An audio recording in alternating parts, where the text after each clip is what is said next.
ప్రభు నామమున అందరికీ వందనాలు చెల్లించుకొనిచున్నాము. అందరూ బాగున్నారు కదండి. వాక్యములకు వెళ్లే ముందు చిన్న ప్రార్థన చేసుకుందాం.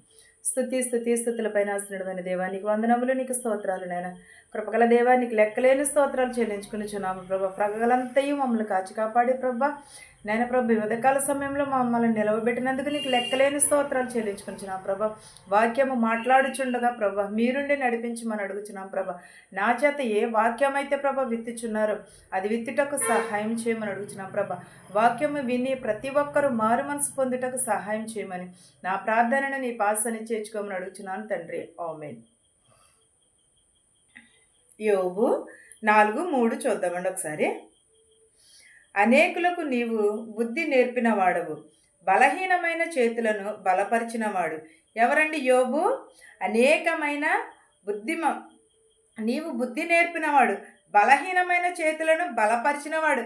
నిజమే కదండి. చాలామంది మనం ఈ లోకంలో చూద్దామండి ఒకసారి. యోబు అనే కాదు, ఈ లోకంలో ఎవరికైనా మంచి చెప్పామనుకోండి, అది నేర్చుకుంటారు. నేర్చుకుని ఏం చేస్తారంటే అది తిరిగి మన మీదే ప్రయోగిస్తారు.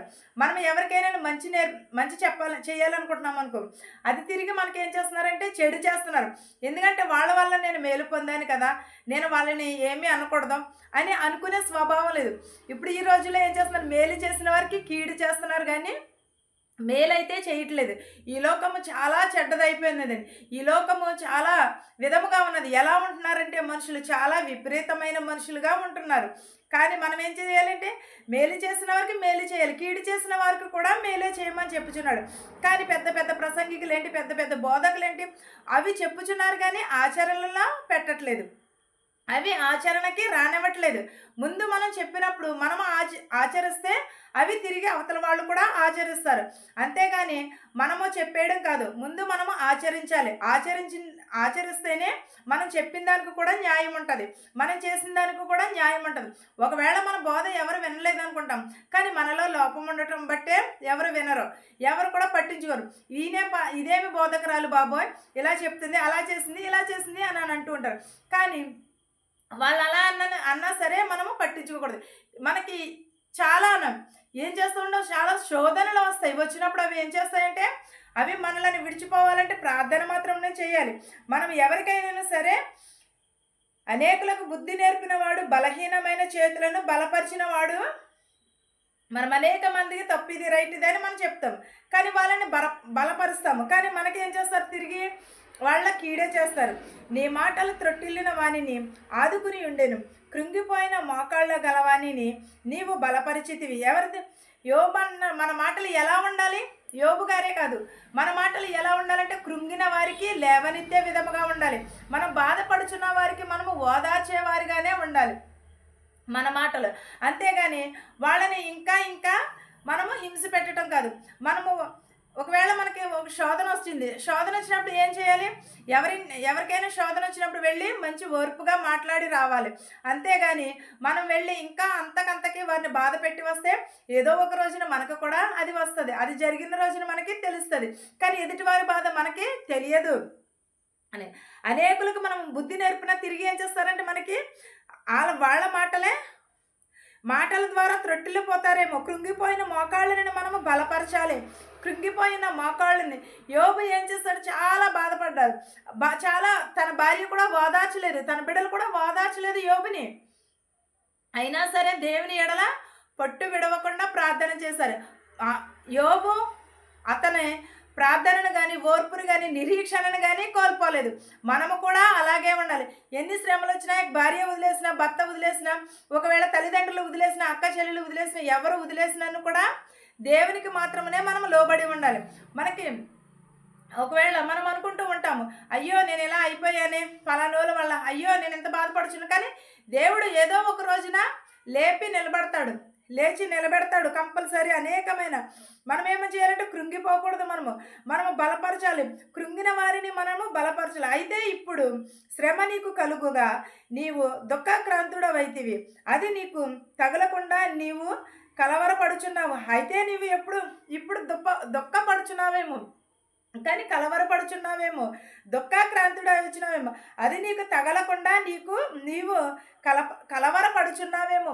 ఏంటి, మనము ఇప్పుడు దుఃఖపడొచ్చు, శోధన పడొచ్చు. యోబు ఎలా అయితే శోధన పడ్డాడో, ఎలా అయితే బాధపడ్డాడో, ఎలా అయితే దుఃఖాక్రాంతుడయ్యాడో, తర్వాత అది ఏమవుతుందంటే అది నీకు తగలకుండా దేవుడు నిన్ను కాచి కాపాడుతానంటున్నాడు.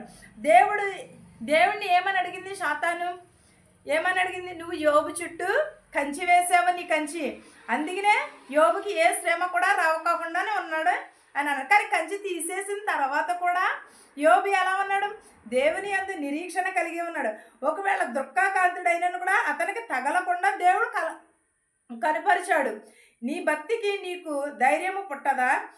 నీ యథార్థ ప్రవర్తన నీ నిరీక్షణకు ఆధారము కాదా? ఎలాగా?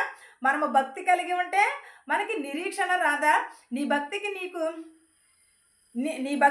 ధైర్యము పుట్టదా అని. నిజమే కదండి. దేవుని ఎడల మనము భయమును భక్తి కలిగి ఉంటే మనకి ధైర్యమునే పుట్టిస్తాయి.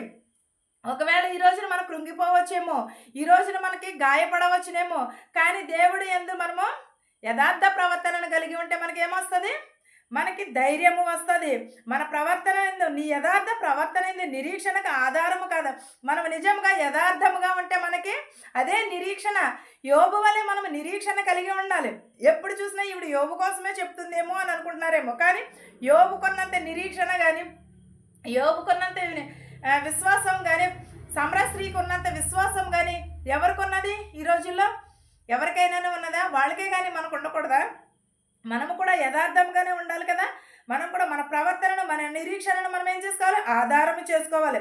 జ్ఞాపకము చేసుకును, నిరపరాధి అయిన ఎవడైనాను నశించినా, యథార్థవంతులను ఎక్కడైనాను నిర్మలమాయన ఏంటదని జ్ఞాపకము చేసుకును, నిరపరాధి ఎక్కడైనాను నశించినా అని. మనము నిరపరాధులమైనప్పుడు మనం నశించిపోము, మనము కృంగిపోము. దేవుడు మనలను లేవనెత్తుతాడు.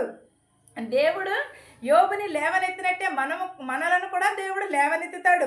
మన యథార్థ ప్రవర్తనని ఎక్కడైనా నిర్మలమాయనో అక్కడ దేవుడు మన ఎడల నిర్మలమును చేస్తానంటున్నాడు, ప్రశాంతతను ఇస్తానంటున్నాడు. మనం ఎలా ఉండాలంటే యథార్థతను కలిగి ఉండాలి. మనం ఎలా ఉండాలంటే నిరీక్షణను కలిగి ఉండాలి. నేను చూచినంత వరకు అక్రమమును దున్ని కీడును విత్తువారు దానినే కోయుదురు. మనం ఏమి విత్తుతామో అదే కోస్తామని అంటాం.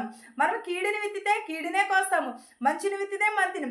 ఈరోజు మనము ఒకవేళ బాధపడవచ్చేమో, ఈరోజు మనము శ్రమ పడవచ్చేమో, కానీ దేవుడు ఒక రోజున మనల్ని లేవనెత్తుతాడు. ఒక రోజున మనకి మెండైన దీవెనలను ఇస్తాడు. దేవుడు ఓదాగా వారు నశించుదురు, ఆయన కోపాగ్ని శ్వాస వలన వారు లేకపోవుదురు. ఎలాగో దేవుడు ఓదగా వారు నశించుదురు. ఎప్పుడు కీడు విత్తిన వారు, కీడు మన మీద ఎవరైతే కిత్తుతున్నారో వారు ఒక రోజున వారు నశించుదురు అని చెప్పుచున్నాడు దేవుడు. దేవుని కోపాగ్ని చేత వారు శాసనము వలన వారు లేకపోవుదురు. ఈరోజు మనల్ని కించపరచచ్చు, ఈరోజు మనల్ని తిట్టచ్చు, కానీ దేవుడు కోపము చేత వారు ఎలా ఉంటారు? నశించిపోతారని అంటున్నాడు. దేవుని అగ్ని చేత వారిని దహించి వేస్తానని చెప్పుచున్నాడు. మనము బాధ కలగచ్చు, మనకి ఈరోజు శ్రమ రావచ్చు, కానీ ఒక రోజున దేవుడు నిన్ను నన్ను కూడా లేవనెత్తుతానంటున్నాడు. ఎలాగైతే కీడుని విత్తిన వారు నీ మీద ఎలాగైతే కీడుని విత్తుతున్నారో అలాగే వాళ్ళకు కూడా తిరిగి అదే విస్తానని అంటున్నాడు. ఏమి విత్తుతావో అదే కోస్తావని అంటున్నాడు. ఈరోజు మనకు శ్రమ రావచ్చు, ఒకవేళ ఈరోజు మనకు బాధ రావచ్చు, కానీ ఒక రోజున దేవుడు మనల్ని లేవనెత్తి నిలవబెడతాడు. యోబుని ఎలాగైతే నిలవబెట్టాడో మనల్ని కూడా అలాగే, అబ్రహాముని ఎలాగైతే చేర్చుకున్నాడో మనల్ని కూడా అలాగే చేర్చుకుంటాడు. ఇనుకే తన బిడ్డని ఎలాగైతే చేర్చుకుని మంచి నడవడికని ఇచ్చాడో దేవుడు కూడా మనకి కూడా అలాంటి నిరీక్షణనే, విశ్వాసమునే మనకు కూడా ఇస్తాడు దేవుడు. కాదంటే మనం ఈలోపు ఏం చేయాలంటే ఓర్పు కలిగి ఉండాలి, సహనమును కలిగి ఉండాలి. ఒకవేళ మనం మనుషులం కాబట్టి అవి కోల్పోతాము, కానీ అవి ఇమ్మని దేవుడిని నేను అడగాలి. ప్రభువా నాకు ఓర్పునివి, నాకు సహనమునివి, నాకు నీ యందు భయభక్తులు కలిగి జీవించే భాగ్యముని ఇమ్మని అడగాలి. దేవుడు అడిగితే ఇచ్చేవాడే కానీ త్రోసివేసేవాడు మాత్రమును కాదు, ఎన్నడూ కూడా మనల్ని విడిచిపెట్టేవాడు మాత్రం కాదు. మనకు శ్రమ వచ్చినా, వేదన వచ్చినా, శోధన వచ్చినా, దుఃఖం వచ్చినా, ఏదొచ్చినా సరే దేవుడు మనలను విడిచిపెట్టేవాడు కాదు. మనము కేవలము మోకరించి ప్రార్థన మాత్రమే చెయ్యాలి. దేవునికి ప్రార్థన చేస్తే తిరిగి మనకి ప్రతిఫలం ఇస్తాడు. నమ్ముట నీ వలనైతే నమ్మువానికి సమస్తమును సాధ్యం అన్నాడు. దేవుని నమ్ముకుంటే మనకి సమస్తమును కూడా సాధ్యమే. ఈ వాక్యమును మీకును మాకును మనందరికీ తోడై ఉండను గాక. ఆమేన్. ప్రార్థించుకుందాం. సర్వశక్తుడా, కృపగల దేవా, నీకు లెక్కలేని స్తోత్రములు నాయన. దయగల మా తండ్రి, కృపగల దేవా, నీకు స్తోత్రాలు నాయన. మా శత్రువులు మిత్రులను దీవించమని అడుగుతున్నాం ప్రభా. ధనుకులనేమి భేదాలనేమి దీవించమని అడుగుతున్నాం ప్రభా. గనులనేమి ప్రభా, ప్రతి ఒక్కరిని దీవించమని అడుగుతున్నాం ప్రభా. హాస్పిటల్లో ఉన్న వారిని దీవించమని అడుగుతున్నాం ప్రభా. వారిని స్వస్థపరచమని అడుగుతున్నాం ప్రభా. వారిని బాగు చేయమని అడుగుతున్నాం ప్రభా. నేను ప్రభా బిడనైన ప్రభా ఎంతో రోధిస్తున్నది ప్రభా, ఎంతో వేదన పడుచున్నది నాయన ప్రభా. ఆ బిడ్డను బాగు చేయమని అడుగుచున్నాం ప్రభా. లేవనెత్తమని అడుగుచున్నాను నాయన ప్రభా. ప్రతి ఒక్కరి కుటుంబంలో శాంతిని సమాధానముని దయచేయమని అడుగుచున్నాం ప్రభా. బస్సులో వెలిచినటువంటి, రైల్లో వెలిచినటువంటి, హెలికాప్టర్లో, ఆటోలో, ట్యాక్సీలో వెలిచినటువంటి ప్రతి ఒక్కరిని దీవించి ఆశీర్వదించి వారి గృహాలకి సురక్షితంగా చేర్చమని అడుగుచున్నాం ప్రభా.